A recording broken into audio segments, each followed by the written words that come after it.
Aaron knew our checks. You know, you play a team enough times, you're gonna know their checks. So we had a pirate check. So we changed it for that week, and this is gonna be great for people listening, but it was Big Pussy. We changed it. Who do you feel the media got more wrong, Jay Cutler or B. Marsh? Jay didn't give a shit, so it doesn't matter. What's your relationship as you look back at it now and how that all went down? It didn't have to be that way. Number one, they should never fire Lovie. Since they fired Lovie, it's been shit for them. These kids are getting $100,000 a month in NIL money. It's amazing how it's changed since, well, maybe you caught a tail end of a little bit of it. I know you got paid at A&M, but now they get paid legally.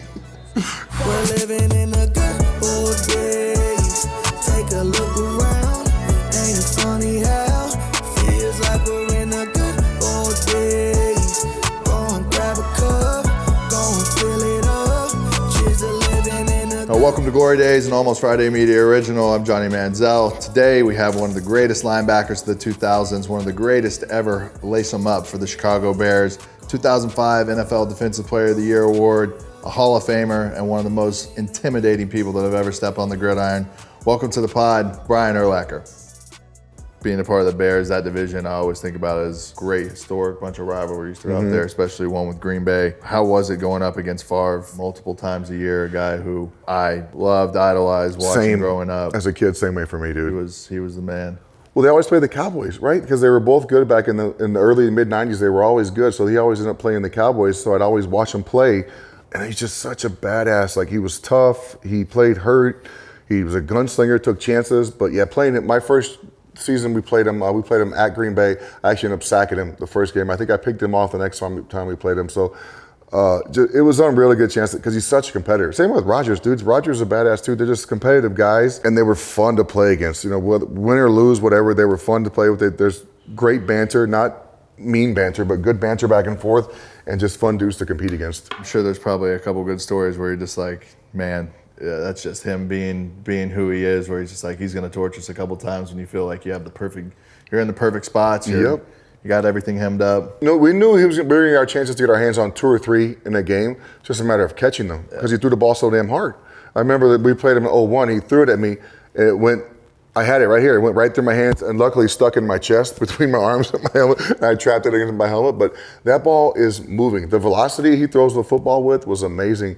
But he was good, man. I have so much respect for Brett. The way he played the game, just how much fun. He's like a little kid out there, dude. He would have played. I think he would have played forever if he could have. Time against Brett, I got some stuff that's coming on him now a little bit. There's a documentary that's coming out called The Fall of Favre. What do you make of all this, and what are your thoughts on it?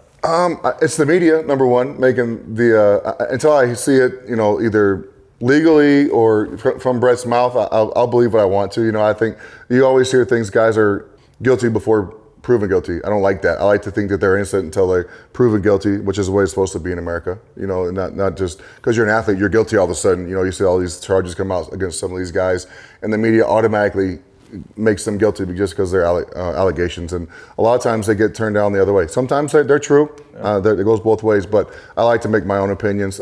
Brett's a great guy. If he did do it, I'm sure you'll hear about it from his mouth eventually down the line. But right now, I'm gonna stick with my own opinion and then be on his side. Aaron Rodgers stated that you went above and beyond to get in his head a little bit. He mentioned the opening game in 09. He said if the guards were Mike back then, they'd have probably had to bleep a lot of stuff out. Yeah. That was that trash talk. And it was, like I said, it was good trash talk because it's usually between plays, and, you know, they always have to call the mic out or blah, blah, blah. Well, Lance would always say, when they called the mic out, no, I'm the mic. He would start messing with them. But our checks, so Aaron knew our checks. You know, you play a team enough times, you're going to know their checks. So we had a pirate check. So we changed it for that week, and this is going to be great for people listening. But it was Big Pussy. We changed it. So it was pirate. So we could say anything that had a P on it would be our pirate check, so they wouldn't know our pirate. So the tight end gets up and moves to the Lance, goes, Big Pussy, and Aaron starts laughing before the ball gets snapped. He looked at me, started shaking his head, and started laughing. But we had to change our stuff up because he knew our defense so well. You know, and Aaron, you weren't going to trick any of those guys pre-snap, but just the words, the buzzwords that we throw out there were always fun. You go from having Favre there in Green Bay every week, you're like, damn, we got to play this guy 2 times a year, and then it turns over to Rodgers, and you're like, damn, you got another problem that you have to deal with. How lucky is Green Bay? They go from Favre to Rodgers to Jordan Love. Yeah. And I got 21 different guys in 13 years in Chicago, and they have 3 dudes for 35 years. It's and same with, but look at Pittsburgh and their head coaches. was it Chuck Noll, and you go Bill Cowher, and you got Mike Tomlin for the last 45 years. Yeah. It's unreal, the consistency they have for their head coach and in Green Bay at the quarterback position. It's amazing. A lot of other great QBs during that time as well. Who was a guy that when you guys would line up against and just be like, man, this guy's just different. I'm glad we don't have to play him twice a year. You know who one of my favorite quarterbacks is? Michael Vick. Yeah. I love Michael Vick, man. That dude was so fun to play against. We had pretty good success against him because we bought into what we were doing that week with the DNs just having to rush and put an arm on the guy to make sure he didn't run. But they're just locking out the tackle, so Michael couldn't run out the outside. But Michael Vick was so fun to play against. Obviously, Brady was unreal. We played against them maybe 2 or 3 times. Breeze was really good. Peyton was great. I'm trying to think who we caught else in that era. But there's so many good. But Vick was always. Dante Culpepper was fun as hell too in Minnesota. I like playing against the guys that can run around a little bit because they give me a chance to kind of go get them or try and make a play in the open field. As you guys get into the 2000 Bears a little bit, I feel like that's a lot of your guys. Glory days. Yeah. It's good times, good teams, and you guys get rolling. Yeah, 2006 was unbelievable. We were 13-3 the year before we. I think we were 11-5 maybe. Defensive Player of the Year in 05. Yeah, and we lose the first round of the playoffs. We get the bye, and then Carolina beat our ass at home.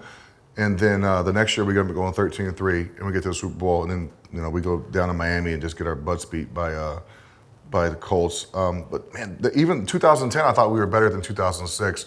We lose the NFC Championship. Jay gets hurt in the NFC Championship game, tears his MCL. We end up losing 21-14 to Green Bay, and they win the Super Bowl. But there's some good teams, good guys, man. We had good. It was fun and all that, but we had some great teammates and some great coaches. I want to take a quick break to talk to you about one of my favorite brands, Fanatics. Some of you might know me as Johnny Football, but today you can call me Johnny Fan Cash. Fan Cash is the top reason bettors choose to bet with Fanatics. Here's why: when you bet with Fanatics Sportsbook, you get Fan Cash, win or lose. You can then redeem your Fan Cash on anything Fanatics. Fresh apparel from Mitchell & Ness, rare collectibles, trading cards, and of course, bonus bets with the Sportsbook. It's a rewards program, but for sports betting. So all those bets you make, win or lose, get you closer to something awesome. Also, new customers don't miss a special welcome offer. Sign up and use promo code Glory Daze to get $200 in bonus bets when you place your first bet of $20 or more. Download Fanatics Sportsbook and get in on the Fan Cash. And maybe you'll get a cool nickname too. New customers only. Must wager $20 or more cash on any market with odds of -500 or longer within 7 days of account opening to receive $200 in bonus bets. Bonus bets expire 7 days from issuance. Terms apply. See Fanatics Sportsbook app. Gambling problem? Call 1-800-GAMBLER. Connecticut residents call 888-789-7777. Massachusetts residents call 800-327-5050. In New York residents call 877-8-HOPE-NY. Maryland residents visit mdgamblinghelp.org. You guys had some polarizing guys. I think Jay was a polarizing guy. Brandon Marshall as well. B. Marsh, love that dude. Who do you feel the media got more wrong, Jay Cutler or B. Marsh? I would say Brandon. So Brandon, or I'll say there's 2 guys. So Julius Peppers, when we got Julius in 2010, there was people say he didn't practice hard, he didn't work hard, and then the Bears shouldn't pay him. This is, the media, you got the smart guys in the media who know everything. So they're saying, oh, they shouldn't pay him. Dude, that guy showed up to work every day and busted his ass in practice. Just totally different than what the media portrayed him to me. I knew he was a great athlete, but when Pep got there, it just changed our defense from pass rush. But I think Brandon Marsh, people got him wrong. That dude was out there 45 minutes before practice catching balls on the judge machine, always working. He said some crazy stuff, done some crazy things, but there's a lot of guys that do that, And Jay didn't give a shit, so it doesn't matter. Jay didn't really care, so he didn't care what they said. He didn't care what you thought. He was just going to do his thing, and that's the way it was. You got to respect that, right? That's just the way he did his thing.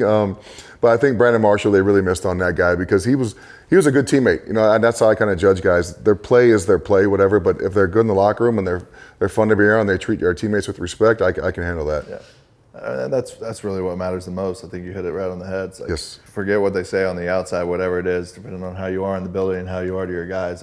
You get those guys in the locker room to ride for you, especially even years later. We're not going to play great every game, right? I know I had some shitty games too, and the media, they make sure you know how you played. Like I need to be told that I missed 4 tackles or I dropped a pick. I know exactly what I did as soon as it happened. I didn't need anyone to tell me about it. So they're always quick to point it out. But your teammates are the guys that I always appreciated the guys in the media that stood up and said that was my fault, or it's usually Lovie. Yeah. If we lost, Lovie was like, it's my fault. I gotta do a better job. When we won, the players did a great job. That's how he was as a head coach, and we appreciated that. I think it rubbed off on us too. If you hear guys in interviews after our games. When we lost, we took the blame. We tried to as much as we could, and when we won, we tried to give it to other positions. The offense did a great job, or so and so did a good job. But Lovie, that rubbed off from him though, for sure. As you've got to your post-playing career a little bit, you've been very vocal about your political different things, just kind of what your opinion is on a lot of different matters. Do you feel like back in the day as you were playing, you would have been that way as much, or? Back when I played, I didn't care. Yeah. No, I don't think I didn't really care about any of that stuff till 2016, 2018, because when you played, I didn't know what a Democrat was or a Republican was. I didn't care. I just went to work. I know my parents busted their ass every day working for me so I could succeed as a kid. And then now the landscape has changed so much. You have to, if someone tells me to choose, I will choose, and you're gonna know which side I'm on, because I feel like I've been pushed to that point. But when the kneeling stuff was going on there, those couple years, I didn't watch football. I couldn't make myself watch people not standing for the anthem before the game. It crushed me. And I think if I was in the locker room and some of that stuff might have happened, there would have been some words said or some things happening, because I don't think that's okay to do in this country. The flag means a lot to me. I think people should respect it, and I didn't feel like there was a lot of respect going on. And then the political stuff, like I said, they made us. I feel like someone made me choose, so I chose. I think I chose the right side, and that's. I'm not scared to say it. Fanatics Fest is making its return to New York City this week, taking place at the Javits Center Friday, June 20th through Sunday, June 22nd. It's a 3-day celebration where sports, culture, and collecting converge. At Fanatics Fest, fans can expect appearances by your favorite athletes, celebrities, and entertainers. A full schedule of panels, immersive activations, and live podcasts, including Glory Daze with me. Last-minute tickets are available now at fanaticsfest.com. Be sure to use promo code GLORYDAYS15 at checkout for 15% off, up to 4 tickets per purchase. We'll see you guys there. Sure to be a great time. I think that 05 season is really interesting. 4 other Pro Bowlers. You guys led the league in scoring defense. One of the best defenses that you're going to see in Yes. the NFL, really. It's got to be probably a little bit disappointing, obviously, having the season that you guys had, and then having an early exit in the playoffs. It's frustrating, but you said the 4 Pro Bowl guys. We had 4 guys get Defensive Player of the Year votes. Myself, Alex Brown, I think Lance Briggs got one, and I think Nathan Basher got one as well. So we had a lot of really good defensive players, but anytime you go to the playoffs after you win your division, your number 1 seed or number 2 seed, and in my second year, 2001, we were number 2 seed. We lose our first game at home as well. We just had shitty starts to the playoffs, and then we finally got over the hump in 2006 and 2010. We figured out how to win, but it's hard to win. That's why it's amazing to see some of these guys do what they do in the playoffs from a fan point of view, because I know how hard it is to win those games. To see these guys go on these runs every year is amazing. It's just a long season, and then you have to buckle down and get ready for another grind. And you're playing the best of the best. You're getting everybody's best shot. It's a real sprint and run to try and get to that Super Bowl. It amps up though. People always say, there's preseason speed, there's regular season, there's playoffs. They're right, man. You never realize it until you get in those games and you understand what's on the line. I guess every single play, honestly, they're all so important. Not one play decides a game, but they all have a big impact on the outcome. But yeah, they all ramp up every process. Preseason's blah, and then regular season's let's go, and then postseason is just like win or go home. Yeah, it's always funny to see the preseason too, because you have your guys who are your starters, you have your team for the most part pretty set. But for a lot of other guys, it's a grind to be able to get out there and take advantage of every single one of those competition, plays. Right? I mean, that's where you get your guys. And what I always appreciated about Coach Smith was we would. Usually you get free agents, they don't make the team. They're not going to give them a chance. Lovie gave these guys a chance to make the team, and they should have been on it. There's 4 or 5 guys in my year there, or my time there, that deserve to be on our team that he actually kept, where maybe some other coaches wouldn't keep them because they're free agents. Yep. It doesn't matter how you get there, man. If you're good enough to play, you're good enough to play. But Lovie always kept a few of those guys around, and they competed their asses off. And special teams, they always showed up to play special teams as well. They were great. That's such an important part of the NFL life, especially for a guy who's a 2 or is getting on the field whenever you can, special teams, whatever it is. It was like I tell my son, if you're going to play, you probably your freshman year, what you played this year was special teams, but if you do get on defense, do not mess up. You better know exactly what you're doing. Any chance you get to get on the field, whether it's the game's over or the guy in front of you gets hurt, you better know exactly what you're doing so they have enough trust to put you in there if something does happen. And the same way with the NFL, those guys. And everyone's prepared in the NFL. Those coaches, those position coaches have your ass prepared to play every week. Every guy, 1s, 2s, and 3s, they're all ready to play. As you think about, some of the greatest linebacking tandems in NFL history, you have to put you and Lance Briggs up there as 2 guys who really were as solid as it gets. Side by side for 10 years, Lance, He's the most instinctive guy I ever played with. He would do some shit pre-snap. I'm like, Boogie, what are you doing, bro? Your gap's over here. What are you doing over here? But he always was in there. He just do it to mess with the quarterback, and he messed with me as well at the same time. But he always ended up in the right spot. Made a ton of plays, man. Just a guy you could rely on to be in his gap all the time, and he was fun. The number one thing, we had a good time on that defense. Charles, same way. Julius was unbelievable. Nick Roach was fun. Tommy Harris, Tank Johnson. We had some Nate Vasher. We had some Mike Brown. A lot of people forget about Mike Brown, but we had some dudes on those defenses that could just flat out play. Yeah, it had to be nice having a guy next to you that you guys have that much of a history together, that much camaraderie, and just being able to go and just not even have to think. You guys are almost combined at the hip. I trusted him. I'm assuming he trusted me as well. But the thing that helped was the cover two, because he was always usually the guy that had the check down, and sometimes we would read it where I would take the check down, he'd take the middle read. So the quarterback hopefully wouldn't know what we were doing, but we were pretty good about changing that up and trying to disguise it a little bit when we could. And our coaches luckily let us do that. They trusted us. And when you have that much time and consistency and the level of the way you guys played, able to mix some stuff up like that was it's just adds a wrinkle to the defense, especially when you're doing something that's a little bit base. The same thing of turning and running every play. The middle read gets so old, because you're just the one thing you don't want to do in cover two is get beat deep. That's the one thing. And we could change the play action rules a little bit, but Lance always knew when he had the run through and he never messed it up. So it was good. As we get to that 2006 season, obviously you guys have a great regular season. You get to the Super Bowl. You're playing Peyton Manning, the Colts, opening kickoff. Devin Hester takes it to the house. Yes. As you're in the biggest stage, you finally get to the Super Bowl, and you're like, that's the way the game starts. You have to be at almost like an all-time high. That was our season, because Devin did that, like I said, 6 or 7 times his rookie year. And then, so he runs it back, and then we kick off to them. We get him 3rd and 12. Chris Harris gets a pick. Yeah. So we go up 7-0 with the ball, and then we just shit the bed. Then it all went downhill. Everyone, some of the fans say, oh, Rex didn't play bad that game. We gave up 250 yards passing to Peyton. I think they had 190 rushing. That's not good. Yeah. That's not good for a defense to give up that many yards rushing along with that many passing. So, and I think all season long we give up like 300 total. So we didn't play well on defense. I think we had 3 or 4 takeaways, but we just didn't. They played better than we did, and that's why they won. What was it like coming into a locker room after a loss like that? There's so many emotions because you're out there and all the confetti, the white and blue confetti is coming down for the Colts. It's disappointing, but at the same time, I think you have to reflect back on how good your season was as well. We got there. You hate to lose. Obviously, it's the worst feeling ever, but at the same time, it's a pretty big accomplishment to get there. And in your mind, you're like, next year we'll get back here. We'll get back. It doesn't work that way, and you don't realize that until you're done. But because in the moment, you're like, oh, everyone's coming back. We're going to be just the same team next year. Next year we didn't make the playoffs. The year after that we didn't make the playoffs. The year after that we didn't make the playoffs. We didn't go back until 3 or 4 years later, and we lose the NFC Championship game. So it doesn't work out. We'll just go back next year. It's not a big deal. And I think you tell yourself that when the game's over, and it just doesn't work out. I think you just see it as having the same people come back on paper. You guys know what you're capable of. You're confident in yourself. You had a great season the year before, but it's crazy how one little thing is different that changes everything. Well, the quarterback position is so big. If your quarterback gets hurt, or you get even your left tackle, or how those are 2 pretty key positions there. You get one of those positions hurt, you're gonna be a different football team. And just anyone goes down during the season, your schedule's different.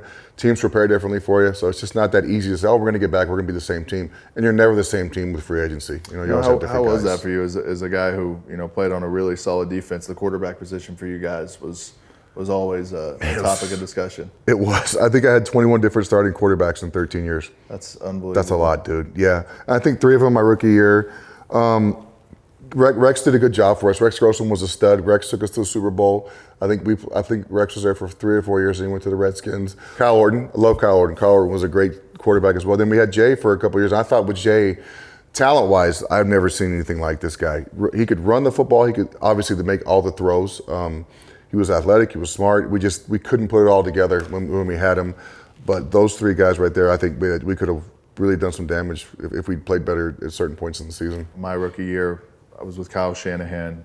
He had coached Rex Grossman in Washington, so watched a ton of Rex Grossman clips. The guy could absolutely sling it. He didn't care about. Nah, Rex is only 6'2", 6'1". How tall are you? I'm 6 foot. So he's Rex same size as you, but his hands are tiny, and the dude he can make all the throws, man. And he's great at play action, great at rolling out. I just don't know if he could see over the line sometimes. I was worried about with Rex, but he was awesome. Yeah, Rex ended up playing like 10 or 11 years. Yeah, he played a long time. He did well. I didn't realize Shanahan was his coach. Yeah, he was. Awesome. A lot of clips, a lot of tape that we watched. Rex Grossman, the guy would just absolutely unleash it. Cannon. Yeah. Yep. And it was always fun to watch Jay play. I really thought he would have a chance to get you guys to where he wanted to go in Chicago. One of the best throwers of the football that you're going to see. Athletically and like talent-wise, that dude was unbelievable, man. He did some things that I was like, holy shit, that just happened. Like, and this was before the quarterbacks really ran. You know, now they have all the options. Jay would have been a perfect guy for that option stuff because he was athletic. He could read guys, and then you could pull it and throw it out of all that stuff because he could throw it on the run. He was like, I think they started doing that towards the end there for him in Miami a little bit, maybe. Yeah, I think that's got to be probably one of the biggest like what ifs for you looking back at your time with the Bears is having a little bit more consistency at that position to be able to get you guys. Well, you say that, but then all of our money was spent on defense, Johnny. Yeah. We spent all of our money on defense, so we should have been really good on defense, and we were. So you may lack a little bit at other positions because you spend so much on defense. But we paid D-linemen, we paid linebackers, we paid corners and safeties. That's the way it's going to go. Sometimes you're going to fall off a little bit at certain positions because you don't have the money to maybe even it out. And we should have been really good on defense because we spent a lot of damn money on defense. Let me introduce you to Rhoback. The only way I can describe Rhoback is best fit, best feel. If you're looking for the best hoodies, shorts, polos, Rhoback has you covered. The reason I love Rhoback is simple. It's comfortable, high quality, and I can wear it anywhere. If you're looking for normal, casual clothing to wear daily, Rhoback is for you. The Rhoback hoodie is the best hoodie. I'm not lying when I say this is the softest fabric I own. It's actually ridiculous. I've seen a bunch of NFL and college football guys wearing them, and now I know why. Rhoback's all-active shorts are my go-to. Think lightweight, comfortable, easy to work out in, or wear throughout the day. Versatile to a T. Finally, it's getting to be summer, and Rhoback's All-American Summer Collection just dropped. These designs are money. I don't really wear polos, but if I do, it's now always a Rhoback polo. So use the code Johnny on Rhoback.com for a generous 20% off your first purchase through the end of this week. That's spelled RHOBACK.com. That's 20% off all polos, hoodies, and more with code Johnny. Pretty sure Lovie was in Tampa whenever I was going through my visit, so got a chance to be around him a little bit. Seemed amazing. A guy I would have loved to play for. How was it? Texas guy too, Big Sandy, Texas. Yeah. He was a guy who, like, you didn't want to disappoint. He was like your dad. You just did not want to disappoint. I never heard him say a curse word.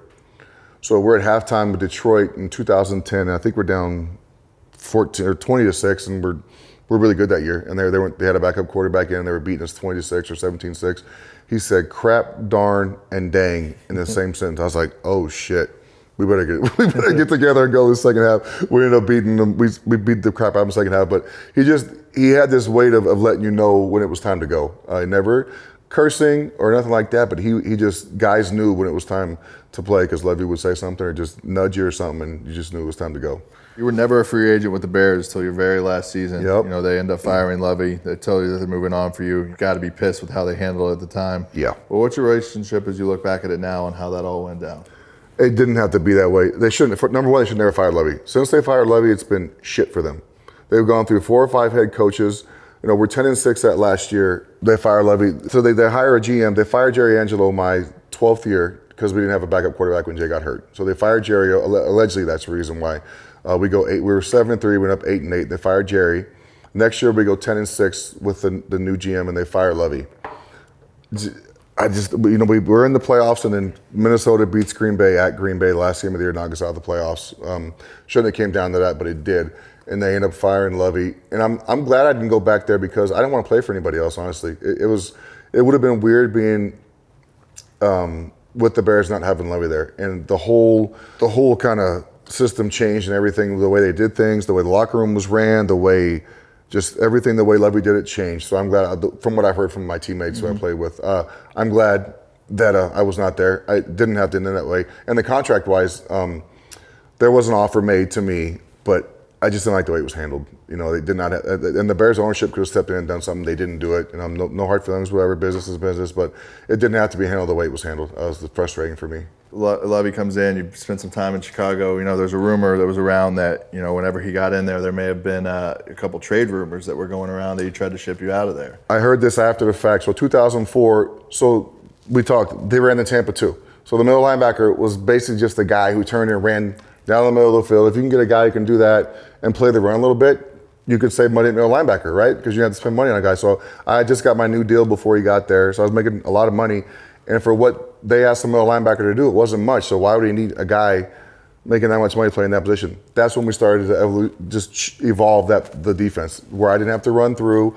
I could, and Lovie won't admit, by the way, that they shopped me. He won't admit, because I asked him, hey, did y'all ever think about trading? Oh, Brian, no, we'd never trade you, Brian. You're the face of the franchise, blah, blah, blah. He says all the right things, but I guarantee you there were some discussions in there because the middle linebacker in that defense just ran through. It was boring as hell. And then, like I said, we changed it so I could be more involved in the run plays and even the checkdowns sometimes. Has there ever thought about going and playing signing somewhere else? Yes and no. I mean, my knee was a little banged up my last year, so I didn't play very well. I was bad, honestly. I was not good that last year. But once I took a year off, my body felt great, and I thought about maybe trying to come back a year later after being, I thought I'd been 35. So there was only one team I would have played, would have been the Cowboys if I could have came back. My childhood team, if I could have played there. Rob Marinelli was there. He was their D-line or DC at the time. It would have been great, but there was nothing out there for me, and I was too old and too slow. So not a good situation. When you're a linebacker, it's not a good situation to be in. It's definitely one that, after all the years you play, you get banged up, and I can't imagine after a year off, you probably felt like $1 million. It was unbelievable. And I was starting to run in I had 10 acres in Chicago, and I had a whole bunch of land. So I go back there, I do my position drills. Even, a year later, I'm like, damn, I feel really good right now. I feel like I could play. And it's nothing like what you have to do to prepare for a season, though. It's just doing drills. If you're good for 30 minutes of running and working out, you're like, damn, I feel really good. It's nothing like what I'd have had to do to get ready for the season, though. So, of course, I felt good for those few plays I was running. Hey, real quick, I want to give a shout out to our new sponsor, Athletic Nicotine. If you're looking for a clean, sustainable energy boost without the jitters, this one's for you. Athletic Nicotine offers the lowest dose, slow release, tobacco-free nicotine made right here in the USA. And it's free from artificial sweeteners and microplastics. Whether you're an athlete, a biohacker, or just someone who loves getting into that flow state, this product is designed to gradually lift your energy, helping you stay focused and sharp without crashing. It's perfect for shifting your mindset and keeping you in the zone all day long. I use Athletic Nicotine on the golf course when I need to lock in and take the edge off. Or sometimes I throw in one before or during a workout. It's the perfect performance tool to sharpen your mind. Ready to level up your focus? Head over to www.athleticnicotine.com/Johnny to grab yours today. Now let's get back to the show. We were talking a little bit pre-show about your son.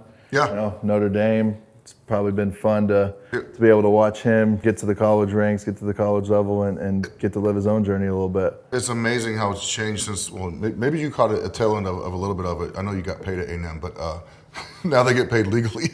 It's just crazy because it goes through the process and you get all these coaches calling you in high school, and then he had like 25 offers. I had one.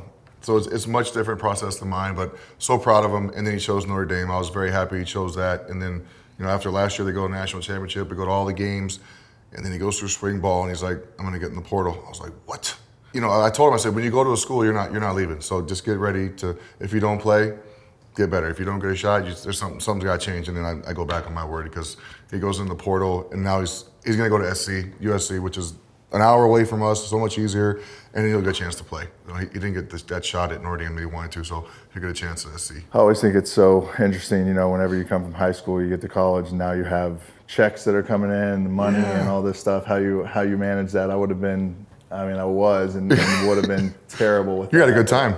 Had a good time, too much of a good time, to the point of where you're like, you're spending money left and right. It's a different world that we live in with the NFL. I just remember stuff. growing up with nothing, and then you get I didn't get any. My mom would bring me some rolls of quarters for my laundry, and I'd be so happy because our scholarship checks, I think, in my freshman were like $80-something a month, and I was in the dorm, so we didn't need anything. You had food on campus, and now there's some months these kids are getting $100,000 a month in NIL money. It's crazy. It's so much different than when we went to, or at least when I was there. You obviously a little better than I did, but it's just a different landscape now. Now, how was that for you? You're in high school, you're looking for a chance to get to the next level, and you get that one offer. It's probably at a point in time where you're wishing you had a little bit more, but when it comes down to it, had to be just grateful for an opportunity to be able to move on to the next level and go play. Hell yeah, I was excited. I wanted to go to Texas Tech. I grew up 75 miles from Lubbock, so I went to Texas Tech camp my junior year before my senior year. I was a receiver and safety, but it was a receiver camp. Most outstanding camper, I had like 400 kids. I was like, they'll definitely give me a scholarship. I'm going to school here, no doubt about it. And then Coach Dykes was like, you can walk on here. I was like, I can't afford to walk on. So Coach Fran called me from UNM, and I was getting some looks from other schools, nothing big, and UNM offered me a scholarship, and he goes, we want to give you a scholarship, but if you don't take it right now, we'll give it to someone else. I was like, duh, I'm going to school here then. It worked out pretty good. I had 4 pretty good years there, and then Coach Fran left after my second year, and then Rocky Long came in. That really changed my whole career. I got to be an athlete, not just a football player. Yeah, coaching changes like that can either be something that you hate whenever it comes in, or it could be the best thing that ever happened to you. I think for me, I had Coach Sherman my first year at Texas A&M, and then had Coach Sumlin in Kingsbury come in the next year, and it was a huge difference, and one that allowed me to be myself and be who you are as a player. I think that's such a big thing in college. But I watched you play in college. Unbelievable. Yeah. Changed the game, bro. It's different. It was good times. Different. Would not have been fun chasing you around, but I'd have done it. There's some really good athletes, I think, in the 90s, that era, whenever you played, Peyton Manning, Charles Woodson, Ron Dane. Ron was my draft class. I think he was a 10th or 11th pick in the first round of my draft class. Really solid. I get a chance to see him every year at the Heisman. He's oh, that's right. You get to go back. You get a chance to see him. Peyton didn't win the Heisman, did he? No, Peyton never won. Second. That's right. He came in second. Yep. What do you think NIL deals would have looked like back in the 90s? I can't even imagine what these guys would. Well, the bigger schools like the Tennessees, because they got a lot of bread. Michigan, you would have done really well. A&M's got a shit ton of NIL money, right? Yeah, they do really well. Doing well. Yeah, they do a pretty good job. Yeah, it would have been fun. It would have been nice to have some money in my account, not be able to kind of scrounge by every week. But I'm looking for laundry money to do my laundry every Monday during college. But it worked out the way it worked out. I'm just glad that NCAA is not making as much money off these kids, and that they're still making a lot of money. Yeah, but I'm glad the kids are benefiting a little bit from their good play. They should. The NCAA, they make so much money, and you know how it is. They make a lot of money off these kids, so it's nice to see them. I know they're not paying them. Someone else around the school's paying them, but it's good to see them make a little money. For sure. They deserve it. I think the NCAA's had a stranglehold on that for a long time. Dude, the money they make off of these bowl games, off of the TV deals and everything, it's a factory. They just make a shit ton of money and they keep it. That's the way it goes. By the time this airs, we'll be going through NFL training camp a little bit. You went through 13 of them. Yeah. That is a hefty number of times to go in there and hit the grind. And what do you feel like, speaking to a rookie, are the do's and don'ts as you get into the league for your first training camp? You learn as you go every year what to take up there, what you want to do during your off time, what you shouldn't be doing. Do you guys have training camp in town? We did. So they have it at the facility now, but when I was there, we had it in Platteville, which is 4 hours my first 2 years, and then we had it in Bourbonnais, which is 90 miles from my house my last 11 years. So it was nice to go. I like going away. It's just you get away from everything. We were on a college campus. The fans get to go watch you, which I thought was always fun. After practice, you don't like it as much because you're walking through signing for an hour and a half. But get in your book, man. Just study. I think that football was. I didn't have to study a lot in college because it was pretty simple. Just ran to the football. And I didn't realize that you need to put your nose in your playbook when you get there and study, because there's so much, as the playbook is this thick and there's so much shit that happens when the offense moves, you adjust everything you do. So just get in your playbook and study and rest. Well, it's different now. I'm sorry. There's no more 2 days. Yeah. So it's not, they get the rest. The rest is built in. So now just, I guess when you get a chance to hit somebody, it's so much different now than when I played. The game has evolved so much. Now, do you feel like you had a moment when you first get to training camp or through the preseason where you're like, okay, this league is different than you expected? Maybe somebody, running you over, attempting to kind of open your eyes a little bit to what the NFL game's all about? It wasn't the physical part for me. It was like I said, the mental part, man. It happened so fast. The adjustments happened so quick. Athletically, I was fine. And the size didn't bother me. It's just the mental part of how fast everything happens when somebody moves. Because in college, I lined up at 12 yards deep and read the right guard. Yeah. If he stood up, I dropped back. If he blocked, I went downhill. It was easy, playing safety.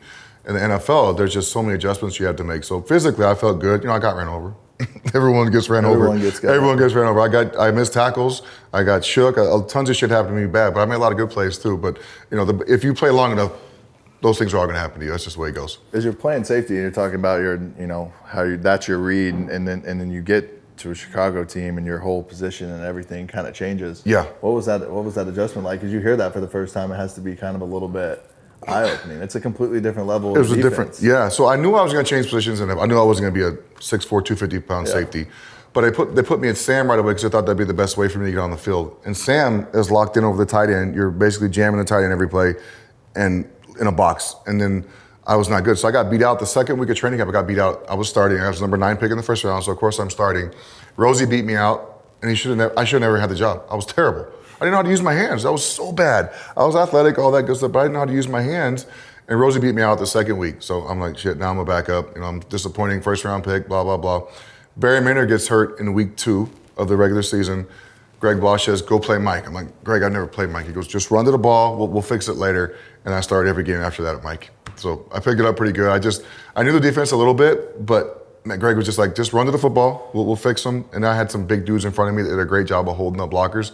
So I just ran to the ball. It's a wild position to be in on a Sunday. Dude, not knowing I have dreams, or I should say nightmares at nighttime now. Like, I'm lined up and I'm like, what's the call? What's your gap? I'm sitting there, I'm like, you don't even know what gap you're in. It's so stressful for me going, like, putting that back in my mind, because I'm like, oh, it's like a terrible feeling to not know what you're doing on the football field. It is, it's bad. Like, if someone moves, you're like, now what? It's bad. If you get emotion or anything, it's later, I mean, you want to be where you're not reacting, you're not thinking, you're just reacting, right? And that's, after the first couple of years, I was just reacting and not thinking. Everything was easy for me. The game slowed down a little bit, and I was able to just make plays. Take it back a little bit, to your time in New Mexico. Did you feel like there was a moment or a time, you come from a point where you're hoping to get a scholarship offer. You decide you're going to New Mexico, okay, cool. When does it get to a point of, I have a chance to be able to go to the NFL and be able to be an early round draft pick?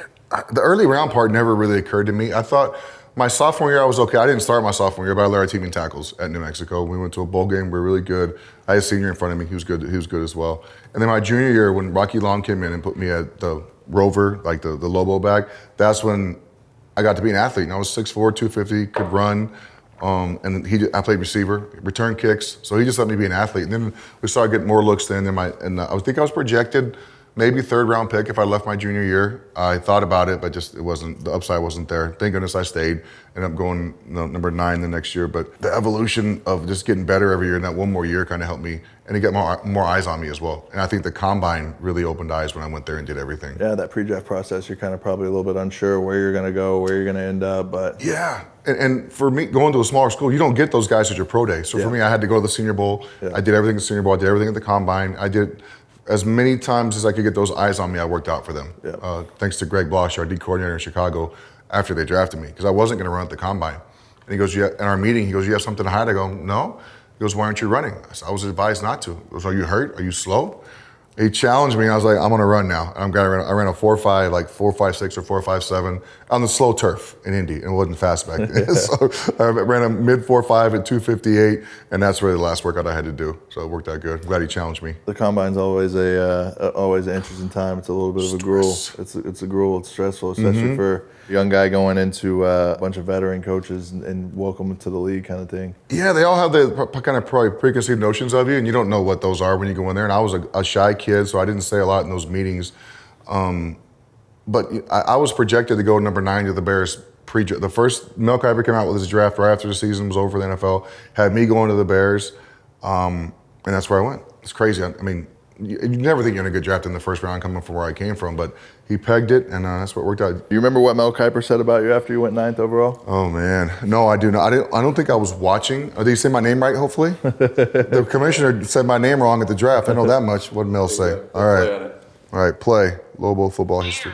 That gave him that freedom of going forward, really attacking. And from that rover position, he made an awful lot of big plays, had 154 tackles this past year, 90 of which were solos. So stiff. Here, instincts, vision to locate the ball, and then that chase ability and the speed. And when Ian O'Brien's on the scene, he hits like a ton of bricks. And I think that sideline to sideline ability as either a middle linebacker or an outside linebacker is going to be key. Here's against Air Force. Last game of the regular season, returned 3 kickoffs.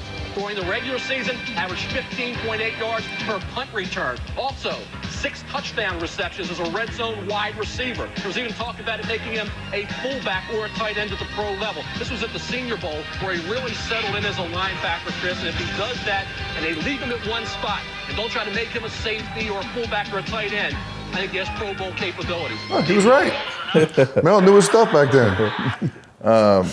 You probably don't get a chance to see clips like that every day. Yeah, it's been a while. I just started doing social media like 4 years ago. Thank goodness I didn't have social media when I played, by the way. Oh my goodness, or camera phones for that matter. And it's amazing all the cool stuff out there. My kids send me stuff now, and some fans they'll send me like the direct messages so I can look at the videos. But it's unreal how skinny and like stiff I was. I'm like, you never bent your knees. I'm watching my son. I'm like, tell him to bend his knees. I was horrible. I didn't bend my knees. Why would he bend his? Listen, coming from a guy who never learned how to bend his knees or a knee bender at all. I think the most insane thing that you hear on that clip is 15.8 yards per punt return your senior season. One move, Johnny. I'd catch the ball and run straight. There was no like side. There was no wall set up for me. It was catch the ball. Number one, catch the ball, and then go right up the field. That was all I did. Did you ever have any talks with Devin Hester about letting him know you were a guy back there? No, we didn't. But I thought maybe we could fake me a reverse or something, to kind of screw him up a little bit. But that dude was unbelievable, man. What a great player he was. Finally got in the Hall of Fame 2 years ago. Yeah, a couple of years. Awesome. He was probably special to be on the sideline and be watching that. His first when we drafted him, I was like, oh, we got number 4 from Miami. That was his number in college, I think. I was like, oh, this is a good football player. And then our first game I remember at Green Bay, he returns like I want to say first, second quarter, the first play of the game, 80-something yards for a touchdown. He had 7 that year. Next year, he had 6 punter and kickoff returns. It was just. Even if you kicked away from him, Coach Tobe, who's now at Kansas City, our special teams coach, would just find ways to make sure he got the ball. Or they kick it out of bounds, we get the ball on the 40, whatever it was. It was just, he was a different guy. They never really found a position for him on offense. They tried to put him at receiver, they tried to put him at DB, a little bit at corner, but the more times you got that guy the ball in his hands, the better off our team was going to be. He was unbelievable. Are the Bears still a team now that you look at a little bit or watch on Sundays? For sure. You still have a huge connection with it? 2 teams are the Cowboys and the Bears. I'm not going to see when their games are on, sit down and watch. But if they're playing on a night game, I'll watch. I still want to root for them. I love what they did. I love Caleb. I think he's going to be really good. I think if you maybe put him in a different position, a different situation last year, I think he could have been Rookie of the Year. What Kingsbury did with Jaden Daniels in the Redskins, and what Bo Nix did out with Sean Payton in Denver. So maybe get a different. I feel like this people system around these coaches will be better for him last year. Obviously your coach doesn't even make it through the season. So much turmoil going on there. A lot of turnover. That goes back to the Lovie thing. It's been the last 13 years since they got rid of Lovie. It's been that way every year. There's been no consistency in the coaching department, and it's not the players' fault. It's just the way it goes. Well, maybe it is the players' fault because they haven't won, so they can't keep a coach. But Ben Johnson's the man. I love that hire. I think he'll do a great job with Caleb. They got some talent sign some guys up front to protect Caleb, and they've always had the receivers, so I think that's going to be a good thing for him. Yeah, I think it's always tough when you have a division like that of the Lions being what they are and have been, and it starts at quarterback, right? With every team, pretty much. If you have a good quarterback on your team, you're going to have a chance to win a bunch of games, and all 4 of those teams have good quarterbacks. I'd like to end the episode a little bit by asking, just 2 questions. If you had to choose one word to define your glory days, where you felt like you were at the best, what would that word be for you? One word to define my glory days. Damn. Relentless. I wanted to be known as a guy who played hard and fast all the time. No matter what the situation was, I wanted to be the guy that was running to the football. And I didn't learn this until probably my 3rd or 4th year in the NFL, how to play the game. You always get these guys who tell you what they think they do. We didn't play hard until Lovie got there. We played pretty fast, but we didn't play hard until Lovie got there. And they started keeping track of loafs. And if you loaf, they call you out in front of the whole team. You know how embarrassing it is to get in front of the whole team and say, this guy's loafing. Watch Brian on this play. He's loafing. It's embarrassing. So you didn't want to be that guy that got called out in the meeting on Monday saying he was loafing. So I think just relentless and I would say, let's say fun too. I had a great time, dude. It was so much fun playing. You know how it is. You go to work every day and you get paid to go play football. Wow. It was a blast. I loved it. It was enjoyable being around 50 guys that I loved hanging out with every day for 8 hours. It was a blast. If you had to pick one, moment in time that you were at your absolute pinnacle of your glory days, best you ever felt like in your career, what was that moment for you? Best I ever felt in my career, probably my first couple of years when my body didn't hurt still. Probably 2001, man. That was my 2nd year in the league. I think we were 13-3, but I could do athletically, man. I was pretty good athletic. I made some. Last year I caught the touchdown pass on the fake field goal. I had a really good game against Michael Vick that year. That was his rookie year. I think that game I had 9 or 10 tackles, a pick, a caused fumble, recover fumble, a touchdown, and 2 or 3 tackles for a loss. So for me, I like to stack up the big categories, right? Not the tackles are supposed to happen. You're supposed to have 10 or 12 a game. The sacks, the picks, the fumbles, those are the ones that I wanted to stack up in every game. Appreciate you coming on. It's always always good a chance to get around you. I'm sure we'll get a chance to tee it up here soon in the near future. But man, was unbelievable to watch you growing up as a kid. You're one of my favorite. Thank you. Favorite players on the defensive side of the ball, even though I was an offensive guy. You were my guy too, bro. I love watching you play. You were so fun. You just did things that no one had done before, and you didn't give a shit. I like guys who go out there and just kind of lay it on the line, and whatever happens, happens. You were that guy. It was fun. Fun watching you.